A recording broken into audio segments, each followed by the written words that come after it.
Hi guys, welcome back to my YouTube channel. My name is Garabasitole. So this is just a quick session. We're going to be doing test 1 of 2023. I'll just be going over questions. I'll do 10 questions from question number 2 all the way to question number 11. If you haven't subscribed, please make sure you click the subscribe button. Let's get right into today's work. This is going to be a very quick session. Question number 2 says, during a pandemic, a country's vaccine drive results in an exponential decrease. So that is giving off the energy of K in my function. So the results in an exponential decrease in the number of new daily infections. So I'm focusing on daily infections. That's my Y. They decreased from 20,000 recorded on the 1st of April to 1,100 recorded on the 1st of June, the same year. So Y0 is going to be 20,000 in this case, because that's where I'm starting. That's my initial Y at time period 0. All the way to the 1st of June, which is 2 months later, and my infections were now 1,100, right? So they say if the function Y is equal to Y0, e to the power of kt is used to model the decrease in the new daily infections, where Y is the number of new daily infections recorded T months after the 1st of April, then first of all, calculate K expressed to 4 decimal places. Secondly, use the model of the unrounded value of K to calculate the rate of change in the daily infections. And remember, we said that the daily infections are modeled by this whole function. So they want you to find the first derivative of that function. And then they say round it to the nearest whole number on the 1st of June. Rounded to the nearest whole number, right? So they want me to find the rate of change and then evaluate that very rate of change at time period 2, right? Because they say specifically on the 1st of June. Okay, so to do that, we are going to be using Y is equal to Y0 times e to the power of kt. And then my Y, as I said, is going to be 1,100 at time period 2. So that's where the 2 is coming from. And then Y0 is going to be the initial infections, which is 20,000. In this case, times e to the power of k times 2, which is what I'm solving for, right? And then solving for k, you go to your calculator, 1,100 divided by 20,000. And then to get rid of an e, you introduce a ln. To get rid of a ln, you introduce an e. I have an e in this case, so I need to introduce a ln. So it's going to be ln whatever my answer was. And then this is what you get, divided by 2. And then my k is negative 1,45. I'm going to store this under a. So I say shift RCL A, right? And then they said I should find the first derivative of this. So y1 is going to be 20,000. So you write the function exactly as it is. And then you find the first derivative of your exponent, right? So wrote this whole thing as it was times the first derivative of this. So as you guys should know, this is going to be equal to negative 1,45. As per the first rule of differentiation, right? And then you multiply this by this, you get negative 29,004 times e to the power of negative 1,45t, right? And then they said find what that rate of change is at 0.2. So I'm going to evaluate this function at time period 2. If you do that in your calculator, rounded to the nearest whole number, you should get negative 1,595, right? So that was number 2 for us. Let's get to number 3. I'm moving quite fast because I don't want this video to be too long. If you haven't subscribed, please make sure you do so that you're part of our family. The next question says the limits as x follows. Okay, so the limits where x approaches positive infinity is given by this function. So you're trying to find what the limit is. So as you guys should know, there's a rule that says if you have something like this and x approaches positive infinity, you're going to take the variable with the highest power and then divide every term in this whole function by that. So in this case, the highest power is x is to the power of 3. So I'm going to divide every term in this whole function by x is to the power of 3, right?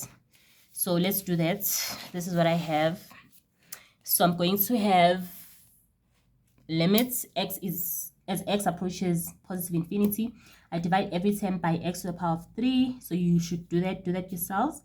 And then simplify. When you simplify, you have 2 plus 3 over x minus 18 over x squared minus 40 over x to the power of 3.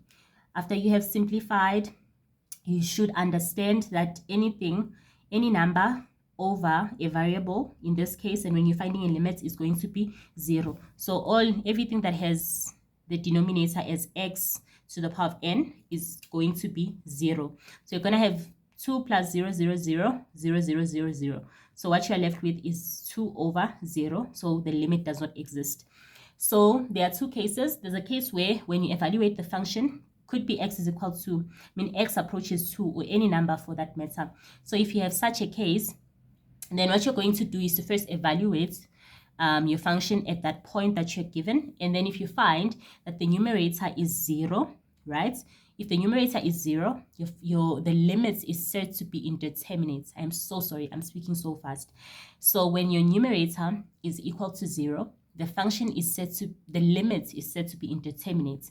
But when your denominator is equal to 0, then the limit does not exist. So when the limit is indeterminate, it just means that you need to simplify further and see if there's anything in the denominator that cancels with your numerator. And then only then can you then substitute your x, right? Hopefully you guys got that. So that was number 3. Our denominator was equal to 0, hence the limit does not exist. Right, so that was number 3 for us. So the answer would be our A. Let's go on to number 4. Number 4 says the total profit from the production and sale of X units of a product is given by the function. So this is the function given. They say when 16 units are produced and sold, the rate of change in the total profit. Make sure you read this correctly, because they could have said average profits.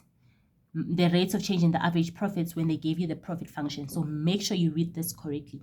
If they say average, you always divide by X or whatever variable is representing your units, right? Think about it. Revenue is going to be your price times quantity. So it will be price times X. Your profit would be whatever your selling price was less your revenue, right? So your selling price will most probably be given. So when 16 units are produced and sold, the rate of change in total profit is. So I need to find the rate of change function and then evaluate it at 16. So let's do just that. Sorry. You guys should actually donate so that I get a tablet. Yo, because wow, using paper is the worst. Okay, anyways. So when you evaluate this function, you can just take the x. So you're going to have 256 times x to the power of negative 1 over 2 minus 10, and then you're going to have 256 times negative 1 over 2, and then whatever you had on the exponent, you minus 1, right? So that's what we have right here. When you take the 256 times negative 1 over 2, you get negative 128 to the power of, times x to the power of negative 3 over 2, and the number just becomes 0, right? So when I evaluate the profit derivative at point 16, what the final answer that I get is negative 2. So that way it's just easy marks, right? And then number 5 says the derivative of the function f of x is equal to, so I'm trying to find f1 of this whole function, right? So this is giving chain rule. I'm just going, so you must remember one of the most useful tips here is that the square root is the same as power of 1 over 2, right? So this is the same as 3x to the power of 2 plus 4x plus 3 to the power of 1 over 2, and then you use the chain rule. So what I'm going to have is multiply 1 by 1 over 2, which is what you'd have here, right? The function as it is, minus your power by 1, then you get left with minus 1 over 2, and then differentiate the inside of the function. That is chain rule, guys. So when I differentiate 3x squared, I get 6x plus 4, right? Simplify, and the answer that you should get is either A or B, because they gave you the same answers, right? So that was number 5. Number 6 says the derivative of the function y is equal to this. So if you check here, you have this thing multiplying another thing. So this is giving product rule as well as chain rule for this second segment. So let's do that. So product rule says write the function as it is, differentiate the other function. So I wrote the 5x minus 1 as it was, and then I differentiated the second function.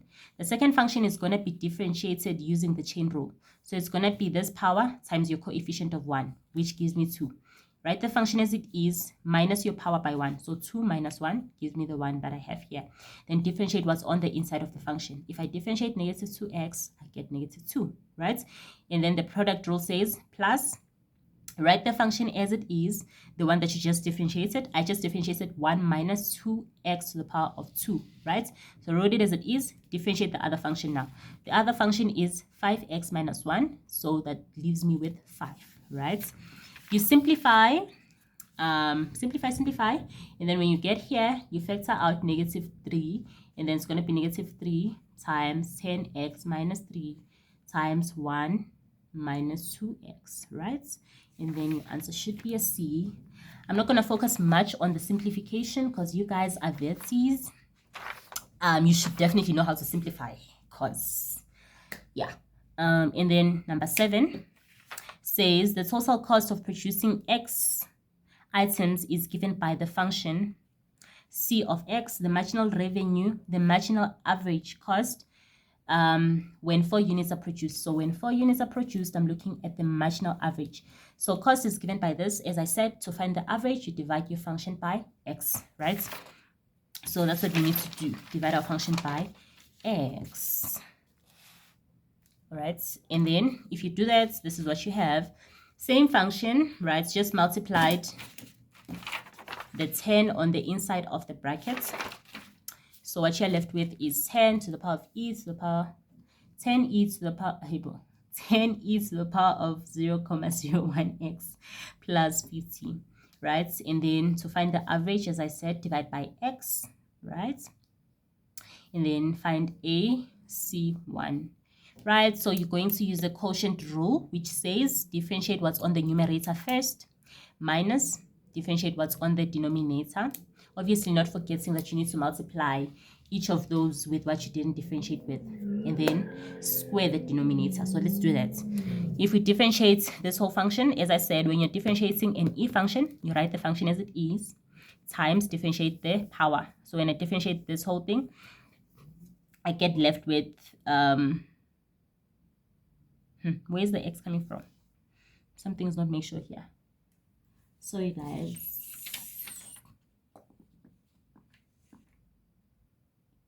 Oh, okay, I see where it's coming from. Okay, so if I differentiate 0.01x, I get 0.01, and then I need to multiply by whatever my denominator was. So multiply by this x, minus whatever your function was, the one that you just differentiated, and then you differentiate the other function. So the other function was x. When I differentiate that, I get 1. Divide by x squared, because I need to square the denominator. And then you just simplify and evaluate the function at 4. When you do that, you should get negative 3,7494. And then you round off to 2 decimal places, right? Ooh. Okay, question 8. We are really moving. If this is too fast for you, just, I think there's a button where you can change how fast someone is talking. You can make it slower. And then question 8 says, given the related functions. Once they say related functions, just know that if you have to differentiate, you differentiate the functions separately and then multiply your answers, right? So let's look at how we do that. So we are given the related functions y is equal to 1 plus x squared, So the y has an x, and then x has the t. So the y has an x, the function y has an x on it, and then the function x has a t on it, and then they are asking for the value of dy over dt when t is equal to 0. When t is equal to 0 is equal to, okay, so the value of dy over dt when t is equal to 0 is equal to, right? So what you have to do is to first differentiate this function on its own, differentiate this function on its own, and then use this t to find the x value, because x has a t. So you're going to evaluate the x value at t is equal to 0. And then after you have the x value, you are going to substitute it into dy over dx. But let's see that. Okay, so as I said, you are going to differentiate the functions separately. So I'm going to start with this one. Chain rule. So it's going to be 2. Write the function as it is. 2 minus 1, I get a 1. Differentiate what's on the inside. So you're going to have 2x minus 3x squared. Do the same for dx. Differentiate dx as it is, guys. I'm not going to spend much time on that. You multiply the 5 by the 1, 5. Write the function as it is. 5 minus 1, you have a 4. Times, differentiate what's on the inside. T over 5. When I differentiate that, I get 1 over 5. Plus, The 4 that I have here becomes a coefficient. So it's going to be plus 4. Write the function as it is. 4 minus 1, I have a 3. Differentiate what's on the inside, minus 1 over 4. You do the same for the rest, right? Now I've differentiated each of these functions, right? But I'm looking for y over dt, right? So in order to do that, where are my workings? Sorry guys, this is number 8.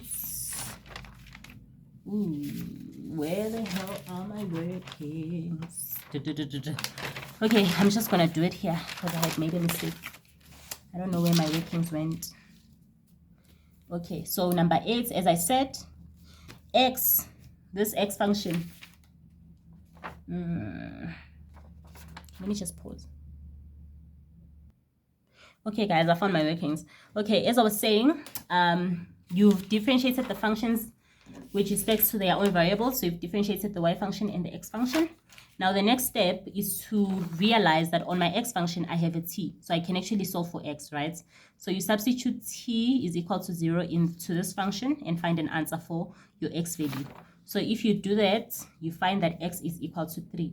Now that you have a 3 here, you go back to your dy over dx and realize that it has an x, right? So you're going to substitute your 3x is equal to 3 into this whole function, right?